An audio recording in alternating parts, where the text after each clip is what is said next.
One man guaranteed the war to restore freedom and liberty. Dan Bidondi.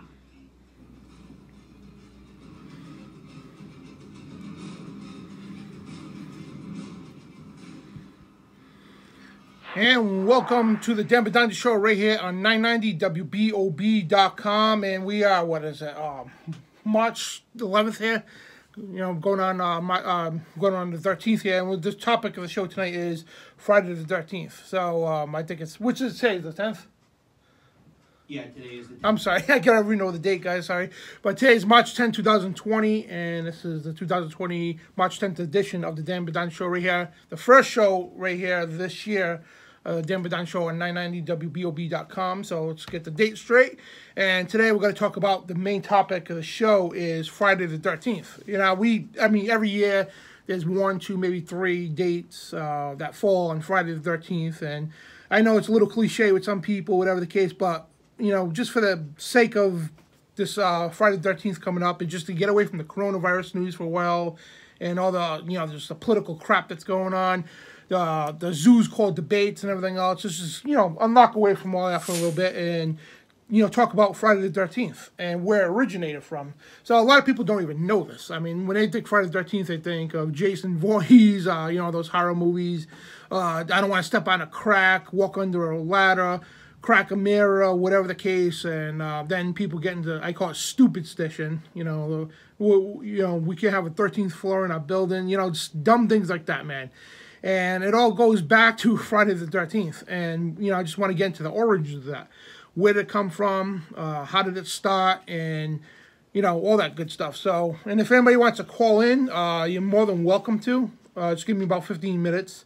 It's 401-626-4665. Again, 401-626-4665. And give us your Friday the 13th story, whatever you want to do. So it's an open show today. Anybody wants to call in, chime in. Except for the trolls out there, you would be hung up on. But if you want to call in, talk about Friday the 13th and all that good stuff, feel free. But until then, again, it's 401-626-4665. So the phone number is right on the site here anyway. So if you want to call in, come on, and we'll chime in about Friday the 13th. And if we got time, I want to talk about the Illuminati 7-part plan towards the creation of a new world order. Probably not going to get to that. But just in case, we only got a 45-minute show here today. So Friday the 13th, where did it come from? It's called the Unlucky Day, and people go beyond ridiculousness. You know what I mean? I was given a locker in school, locker number 13. Then my gym lock was 13. My uniform number was 13 because I was the 13th weight class in high school wrestling. So people was like, oh, man, you shouldn't have that number. It's like, yeah, it's just a damn number. You know what I mean? That's all it is. So Friday, 13, if anybody studied gematria, occult numerology, and even in the Bible, 13 is a number of rebellion. You know what I mean? It could be a good thing, could be a bad thing, whatever the case, but it is the number of rebellion, and not the number 13 itself. You know, if you have the number 13 on your license, whatever, you're not going to get bad luck. That's not how it works. You know what I mean? It has to be invoked that way. So anybody studies spiritual warfare knows what I'm talking about. So Friday the 13th, this mystical day of bad luck. Oh, man, I can't do this. You know, why don't you just wrap yourself in a bubble? You know, if you feel that way, just wrap yourself in the bubble, stay in the house, and cross your fingers and dot your, whatever you want to do. Anyway, so Friday the 13th, it all originated from October 13th, which was a Friday of the year 1307. It was originated from the order, when the Order of the Knights Templar, everybody should know what the Knights Templar are. You see them all over Hollywood. They're glorified all over Hollywood, wrongfully so. They're deemed as the crusaders of the Christian crusaders and everything else. But far from what you hear on Hollywood, folks, not even the case. These are people not to be glorified. And you got to remember this. Anything the elite establishment glorify is usually bad. And anything they trash big time is usually good. You know, what's good is bad, what's bad is good. That's what they preach. So, and the Bible says, woe to those who call evil good and good evil. So anyway, this over-glorified Knights Templar, the Order of Knights Templar, okay, was back in October 13th, 1307. It was the Order of Knights Templar Grandmaster Jacques de Molay, was burned alive at the stake before his death. He cursed Pope Clement V and King Philip the Fair to death before the year end, and before the year was over, both of them actually died. So what happened was the Knights Templar, they did start off as somewhat of a Christian crusade, very quickly became corrupt. Very quickly. And no, these people did not worship Jesus Christ. These people became fascinated with the occult, heavenly Luciferians. And in fact, if you actually study the Inquisition, it was the Dark Ages, hundreds of years. It was the Catholic Church at the time. They had, the Dark, period. They were killing millions over the years, Christians and Jews, or anybody at that would not convert to Catholicism, or especially if you possess the Bible, because back then they believed only the priests should have Bibles, and it should be in Latin only. Nobody else should be able to read the Bible. Many of the popes made that verdict very clear, and they actually put death warrants out for anybody who would dare to have a Bible. So you get people like Charles Tinsdale, you get people like Martin Luther, these people who defied their own Catholic Church and created the Protestant Reformation. And that's what all that comes from, because they believe that everybody should be able to have access to the Bible. And that's when King Philip comes in, King James of France. He was not a perfect man, nobody's saying that, but, one thing he despised was the rule of the Pope. The Pope's rules of nobody could have a Bible, so he had his scribes, the best he could, to translate from the original Hebrew scriptures into, from the Torah and everything, into English text, the best as they could. That's where the King James Bible came from, just in spite of the Pope, and they mass-produced this. And so basically took the Pope out of power and eventually ended the Inquisition. But for hundreds of years, they were literally hunting people down. Now you get people who scoff at the Bible, say, well, if God's such a good thing, why did Christians kill millions of people during the Inquisition? Well, if you actually did your history right, it wasn't Christians doing it. And at the time, Christians and Catholics were not on the same page. Regardless of, today they're known as Christians, yes, absolutely. But back then, Christians and Catholics highly opposed each other, big time. And so the Catholic Church was hunting people down, even their own Catholics. They even killed their own people if they got caught with a Bible. So they used the Knights Templar as a henchmen to do such a thing. And these people are very evil folks. I mean, they practice sodomy, occultism, pedophilia, all that garbage that goes along with the occult. And it's kind of funny because today in Masonry, Freemasonry, they have a child's organization for the boys. It's called the Demolays. It's child's part of, the young men's part of Masonry. And you have Job's Daughters for the young girls. You have the Order of the Eastern Star that was created by Aleister Crowley. That's for the woman. You have Prince Hall, the Order of the Prince Hall, which is for black fellas. So, they have organization for everybody. And so that's where all that comes from. So the Knights Templar, people are like, well, there was an organization that used to exist and all that. No, they still exist to this day.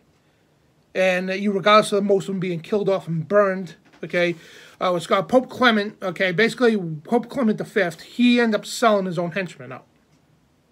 And King Philip the Fair, he was just sick of what was going on, plain and simple. And he knew the diabolical positions of the Knights Templar, what was going on, and he did not want that in his country. He goes, hell no. And so he ordered the execution of the Knights Templar, because all the deaths that these people put, it was disgusting what these people are doing, regardless what you learn on the History Channel, regardless what you learn, and, if they even talk about in history books, or Hollywood with National Treasure movie and all this other stuff, that they glorify these things. There's nothing to be glorified about. I got friends who are Freemasons, and they really think the Knights Templar is a good thing, Because in Masonry, you end up learning, when you go up the ranks, you end up learning that you're actually a Templar. That's where all it comes from. It goes back, if we could get to that part of history, I'll get to it. So regardless of what you've seen on the History Channel, or read from mainstream history books, whatever the case, Hollywood loves to glorify the Templars. And the Knights Templar started off as a Christian crusade of very poor men, and they were like medieval warriors, but quickly grew in size and eventually became very corrupt and funded by the Catholic Church, becoming the henchmen during the Catholic Church's dirty work, the Crusades. The Inquisition. So the Knights Templar were not in the Society for God at all. What Hollywood and History Channel doesn't tell you is that the Templars killed untold numbers of Christians during the Dark Ages, and after the First Crusade, they were worshiping Baphomet, because now this is where Baphomet comes from. People should know, because all the news with Lucius Green's a Temple of Satan and all these putting these Baphomet statues everywhere. Where did Baphomet come from? Baphomet was created by a fellow named Eliphas Levi. Eliphas Levi was, at the time, a Grand Master of the Knights Templar. And he created this Baphomet figure, and it's a grotesque statue. It's an androgynous god, half man, half female, and it's very perverted and disgusting, this statue. And if you don't, just go type it in Google if you don't know what it looks like. Type in Baphomet, B-A-P-H-E-T, B-A-P-H-O-M-E-T. It's an arcane deity of Satan, literally. So Eliphas Levi, he based this this deity off this ancient Egyptian deity. So if you notice all these associations with these satanic, Luciferian, arcane deities, it's always associated with some kind of a goat or a beast that's half man, half beast, half woman, half. It's a disgusting. It's putrid. It really is. So Eliphas Levi, he was a Templar himself.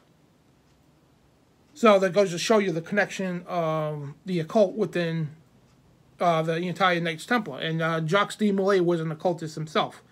And if you actually look back with Christopher Columbus, he was a Knights Templar too, and also in the occult too. So no, these people were not Christians, folks, regardless of the garbage you heard on your TV. So most of the Templars, when this stuff was coming out, most of the Templars were hunted down for this and slayed by King Philip the Fair of France at the time. And the new pope at the time, he became a new pope. There was Pope Clement V, who turned on his own people, and on his own strong arm, I should say, his own henchmen. The Catholic Church's own henchmen, because it became known to the public what the Knights Templar were doing. So, of course, the Catholic Church, what's the first rule of assassination? If you use people or a person to assassinate somebody, when it becomes public, the first thing you want to do is get rid of them, so it disconnects any ties that have to do with you. That's the psychology of, knocking somebody off, or whatever the hell you want to call it, assassination or whatever, using henchmen. So they're expendable. So yeah, they'll have no problem at all saying, all right, no, they have nothing to do with us, we should kill them. You know what I mean? And exactly what they did. So Pope Clement V was right on board to say, hey, let's execute these Knights Templar, because they wanted no witnesses and nothing in any connection to the Catholic Church. So anybody out there that's a Catholic, I apologize. This is history. And I mean, I'm not saying you're evil. I'm not saying any of that. If your heart belongs to God, God bless you. But this is the truth. This is historical truth, man. And you can't deny truth in history. You know what I mean? So, yeah, but most of the people, they believe that the Pope turned on his own henchmen to save face to the European leaders. That's what it was about, because they didn't want to be caught, because all the European leaders started learning about the Templars, what they were actually doing and everything else. So the Pope is like, yeah, we should execute them. So that's where that comes from. So this is all to do with Friday the 13th, folks. Yeah, and this is what it's called, the Templar's Crest. That's exactly what it's called. And number 13, like I said, in the Bible and in gematria and numerology, is signified rebellion. That's what it means. You know what I mean? There's a couple other meanings for it too, but mostly it's rebellion. So to this very day, superstition, I call it stupidstition. Superstitions have evolved from this associated with this number. Like I said earlier, the tall buildings, they never have a 13th floor. It's kind of dumb, if you ask me. It goes from 12 to 14. Anybody's been in a big building knows what I'm talking about. And people go crazy over it's dumb. It really is. And people just don't want anything to do with the number 13. It's kind of, it's ridiculous. It really is. And however, those of God need not to worry about a number. You know what I mean? If you're with God, okay, don't sit there and worry about a damn number. You're not going to be cursed. That's not, and that's a problem with today's churches. That's a big problem with those. The mainstream Christian churches today, they lack spiritual warfare. They do. And I don't mean to poop on them, but you know what? It's the truth.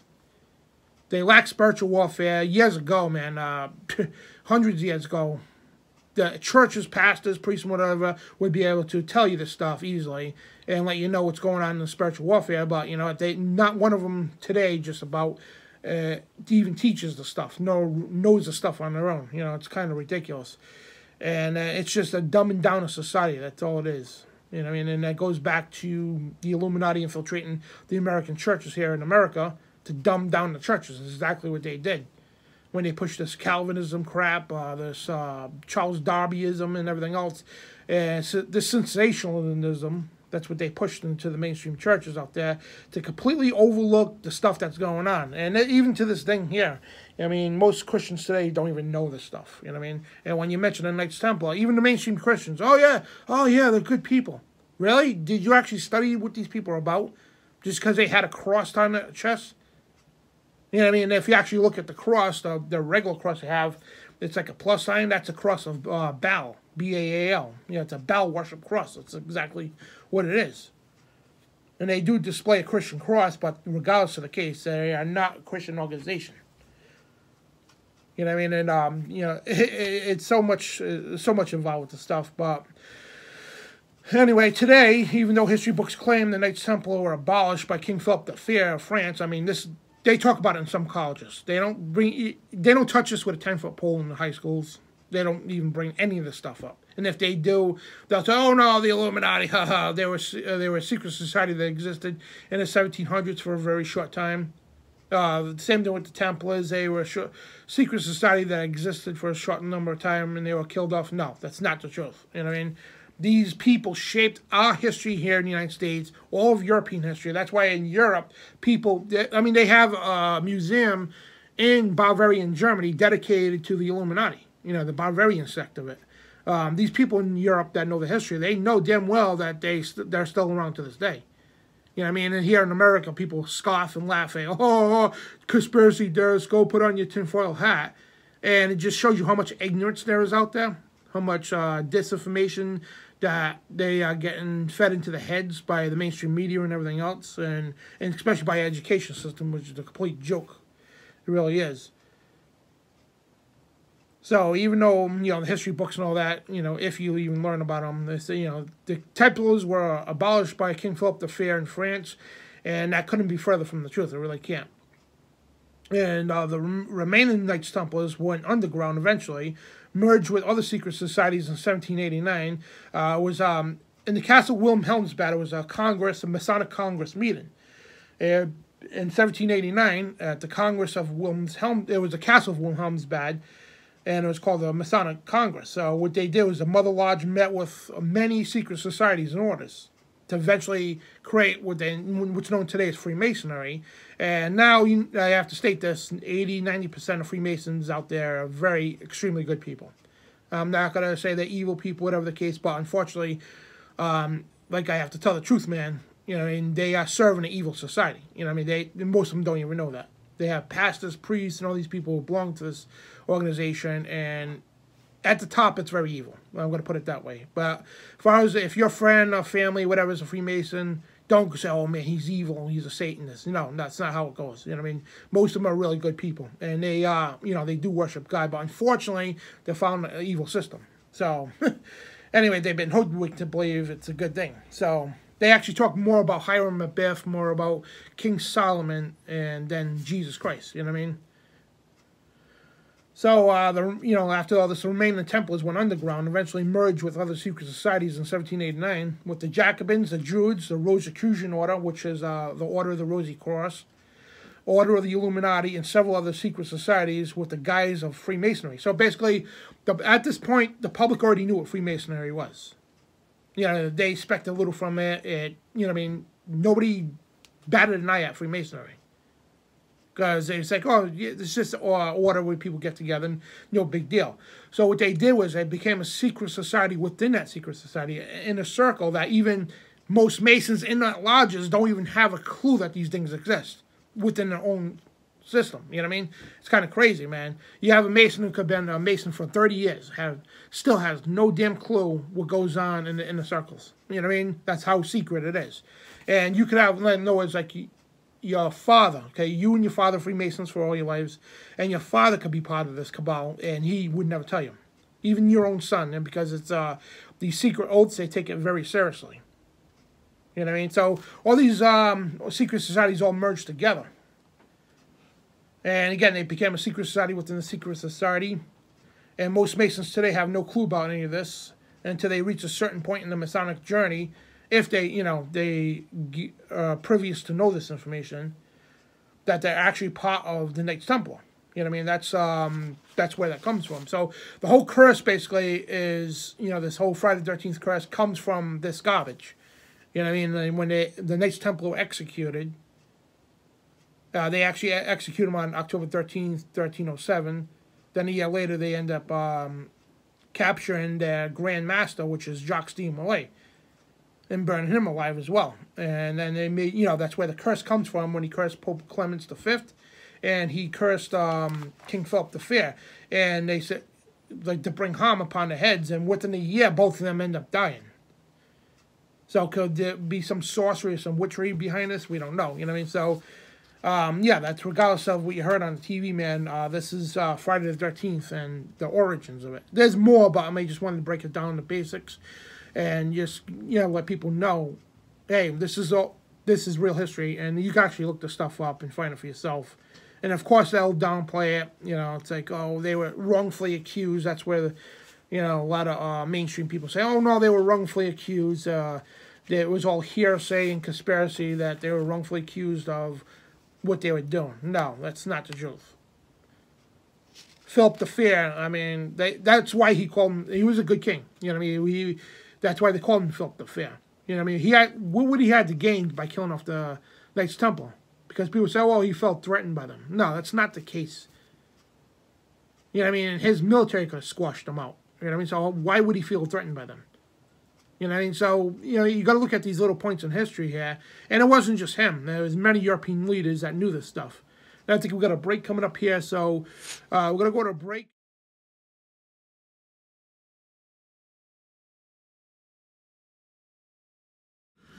All right, we are back on a special Friday the 13th edition, even though it's the 10th. But yeah, this coming Friday the 13th, and I just wanted to get into the origins of Friday the 13th. And you listen to the Dan Bidondi Show with Dan Bidondi right here on TruthRadioShow.com and 990WBOB.com. So TruthRadioShow.com is my website, and I do other shows, my video cast, podcast, and everything else as well. So check that out and join my social media networks. So we'll chime in here about Friday the 13th and the occultism that comes along with it, because there's a lot of occultism that comes along with this. And now we get into the spiritual warfare aspect of this stuff here. And we mentioned earlier today about Baphomet, Eliphas Levi. He was a Knights Templar. He created this deity called Baphomet, and it kind of plays into a lot today. So in a spiritual warfare sense, like if you create a deity, okay, sure, the deity has no power. It's not a god or nothing. But if people channel into it enough, it'll actually channel demonic seething energies into that spirit of it. You know what I mean? Not that the Baphomet statue itself is a god or whatever the case, you know what I mean? But there's, in the spiritual warfare sense, basically, Satan promised all his followers a place in his kingdom. So when somebody venerates something like a Baphomet statue, it literally becomes a spirit, a Baphomet spirit, that allows and gives dominion, a stronghold, if you will, for these demonic forces. And when you have people worshiping it, it really brings these demonic forces. Not that it's a Baphomet doing this, okay? It's demonic sources involved with this. And that's why, these Baphomet statues. So as of the last 5 years, you heard a lot about these things. One went up in New York and has 2 kids standing next to it. It was Lucius Greaves. He's the founder of the Temple of Satan, the Satanic Temple, I'm sorry. They're right out of Massachusetts, I believe, whatever the case. And you also have the Church of Satan, too, which was founded by Anton LaVey, which he's dead now, whatever the case. But regardless, Lucius Greaves went around putting these Baphomet statues in weird places, and right in the public and everything. And it's kind of strange, too, because they had the debate over the years, because the 10 Commandments were plastered in every state capital across this country for hundreds of years. And now, I think in the 1990s, that's when they started ripping them down, the atheist groups and everything else. So now what they did was putting these Baphomet statues up And again, it gives them seething energies and everything else. And if you notice, and I'm not ripping on anybody, you know what I mean? I'm not, if you're a transgender, whatever case, God bless you, you know what I mean? I'm not your judge. Okay, I'm not going to sit here and bash on anybody, you know what I mean? But if you notice, okay, Sensei put this androgynous spirit up. And again, the androgynous means half, you know, male and female together. You know what I mean? Like a hermaphrodite, so to speak.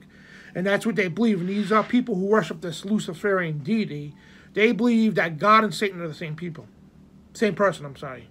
That God has basically a multiple personality. Yeah, they believe God and Satan is the same person. That's what they believe in higher levels of the occult. And they create this androgynous figure. And that's where the yin yang comes from and everything else. It's funny too, in the bob head over here is half white, you know. But yeah, it's nothing to do with that. But yeah, that's where the occult, they have the checkerboard floors on the floor in Masonic lodges.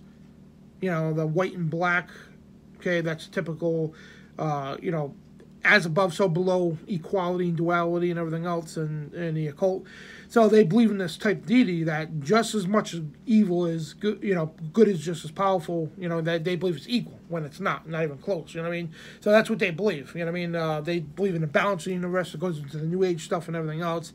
So the Baphomet statue represents both Satan and God, and both male and female. That's what it represents. As above, so below. And it's a garbage, it really is. So ever since these things have been going up, you notice a huge increase on transgenderism, a huge increase on people want, you know, I mean, just drag queens and everything else. All this stuff, I mean, like stuff you would never in the world. I'm not saying these things never existed. Absolutely, they existed. But out in the open now, and again, I'm not bashing anybody at all. This is not a comment to, you know, to show, I mean, to sit here and bash people or anything. I'm not doing it. I'm just saying this is where the stuff comes from. Why it's such a huge rise. And if you look at it, within the last couple of years, this is, I mean, it's a normal thing now. It's like exploding in popularity. You know, guys want to be girls, you know, girls want to be guys, and it just exploded. And yes, 20 years ago, 30 years ago, of course, was people like that, but nothing like this today.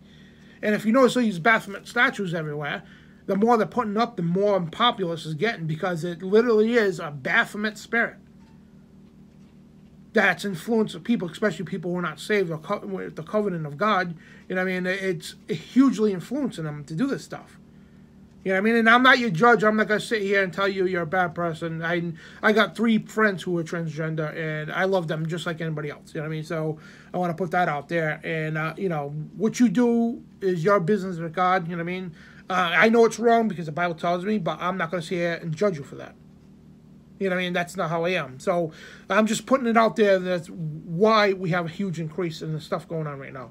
Because of these androgynous spirits being pushed out and massive seething energies with the stuff going on.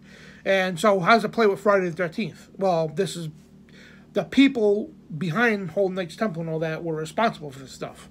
And then again, the Knights Templar, they are a very Luciferian organization.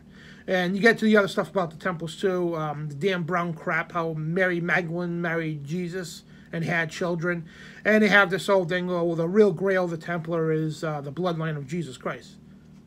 You know what I mean? First of all, it makes absolutely no sense at all to even associate a bloodline with Jesus. What does that play in the future? Because we know the prophecy, like on both sides of the fence, that there's an Antichrist bloodline. The Antichrist comes from a bloodline of Cain that's preserved to the elite. So what would a Jesus Christ bloodline be anything relevant? What would it be relevant for? Nothing. And in fact, if you actually believe that, it just defeats the entire message of Jesus. But, you know, in fact, the Knights Templar at the top, they don't believe in that. They know that's not right. You know what I mean? There's 2 grails. There's, you know, the cup of Christ, the blood of Christ. Then there's another one, the Chamati stone. That's a whole new show altogether.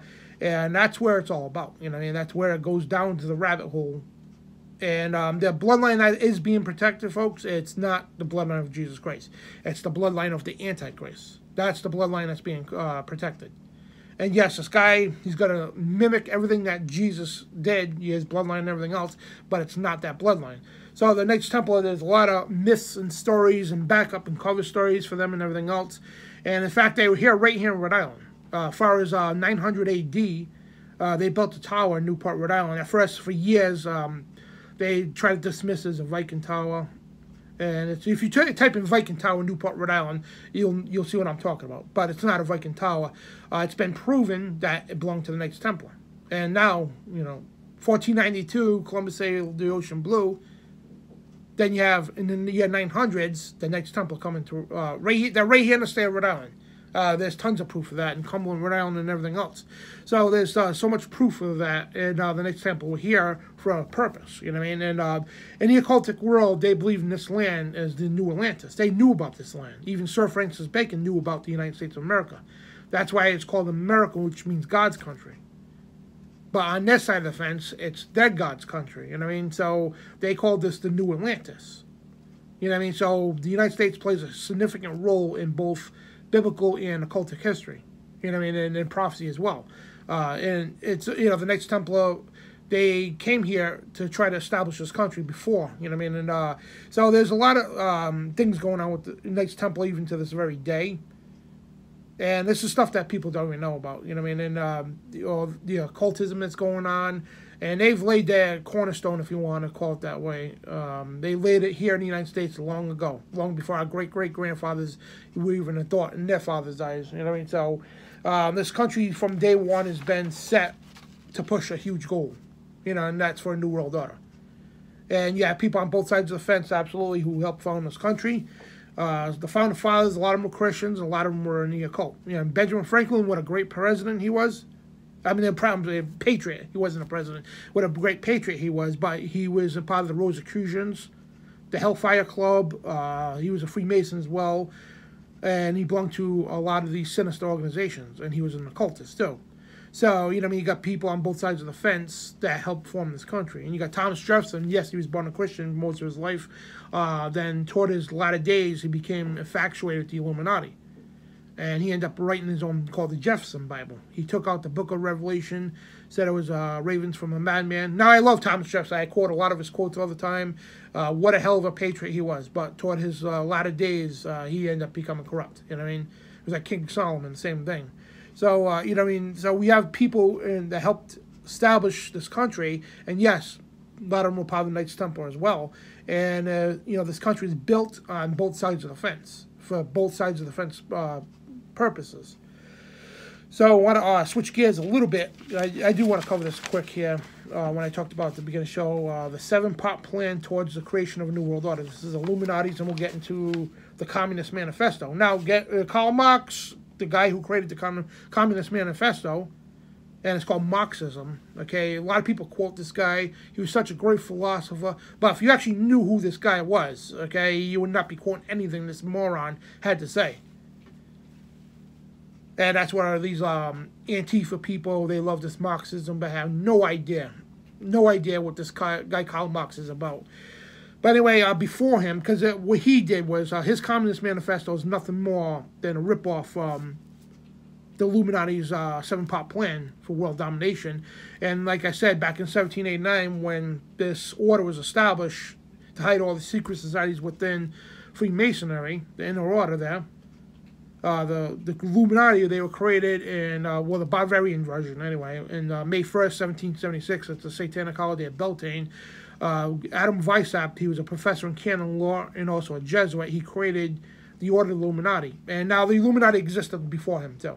It came from St. Ignatius Loyola, the creator of the Orders of Jesus, Society of Jesus, which is the Jesuit church. And again, it's nothing to do with Jesus. It's a very sinister thing. So it's kind of crazy, man. So they created this diabolical plan for world dominance. And it was all funded by the Rothschild. And one of the couriers actually was struck by lightning. And the Russian government actually confiscated all their paperwork and everything else. And if you want to read a good book, it's called Proof of a Conspiracy by John Robeson. Go check that book out. And John Robeson was one of Adam Weishaupt's secretaries, Freemason and everything else, and he revealed the plans, the diabolical plans of what they were trying to do. He was a basic whistleblower, if you want to call him that. And within that, and even the the Russian government got wind of this plan, because when the courier was struck by lightning, they seen all the documents what they were trying to do. So they had to go underground and everything else, like everybody else did. And later on, the Rothschild ended up taking over the Illuminati, the World Banking Cartel. So they have the 7-part plan.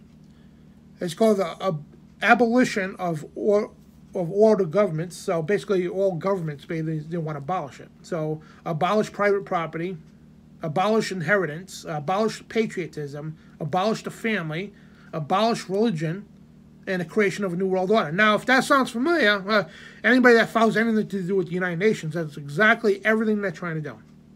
Except for at that point, they want to abolish independent religion, and they want to form a one-world religion, which they have, which is called the ecumenical movement. And it's all the religions under one wing to say we all serve the same God and everybody goes to heaven. That's what the Pope Francis here preaches, and they adopted his ecumenical movement as the official one-world religion.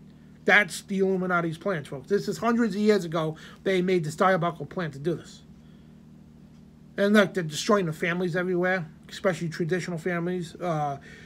Inheritance, patriotism, private property is going down the tank. Even though people say, well, I own my house, but you're still paying for land that you already own. You know what I mean? Even though you own your house is paid off, you're still paying on land, taxes and everything else. It's not really your property. And you're going to get a permit to build a shed, a permit on your own property. You got to get a permit to do things. So is it really your property? You know what I mean? This is what they've been working for hundreds of years. So you have this moron, Karl Marx, to come along from the Communist Party, wrote this Communist Manifesto. And if this sounds familiar too, abolish private property, heavy progressive income tax, abolish all rights of inheritance, confiscate the property of all people, the creation of a central bank, that's where the Federal Reserve come from, and government control of communications and transportation, government ownership of factories and agriculture, government control of labor, corporate farms, regional planning, government control of education, abolition of religion, and abolition of the family as a basic social unit. So basically saying the kids belong to the state, not the parents. So these are all nothing but rip-offs of what the Illuminati had planned. It's just his version of it. And today we have a thing called Agenda 21 in the United Nations, Agenda 2030, exactly mimicking word for word just about of everything they're trying to do. They say, oh, no, it's for the greater good that you give up your private property. When I was in Texas, and InfoWars, they came to, the sustainability people came to Elgin, Texas, to tell all these farm owners and everything, you shouldn't own all that land. You should sign it over to us because it's for the greater good. And we crashed it. You know what I mean? One woman, she had a farm, lots of acres, and third generation, and she was ready to sign some of it over to them. And we educated her, and she started crying. She's going, oh my God, I didn't know this. You know what I mean? And we ended up getting kicked out. The cops called and everything. But this is what they're doing. They're going to the smallest communities, the smallest towns, the smallest states. Just when you think it's just a bunch of people, it can't be these people, the United Nations. And yeah, this is what they're trying to do, folks. And if you notice, everything that's going on today is all directly to this stuff. So that was a little switch of gear from Friday the 13th. So, and before we go, we'll leave the show here. Just want to thank everybody for joining us. And again, Friday the 13th, folks, I mean, if you venerate it, yes, that's got to be, you could get spiritual ramifications, but, it's just another day. You know what I mean? Plain and simple. You're not going to have bad luck for stepping on a crack. In fact, I should go out there and just bust the mirror, walk under a ladder, step on a crack. Just so show how stupid.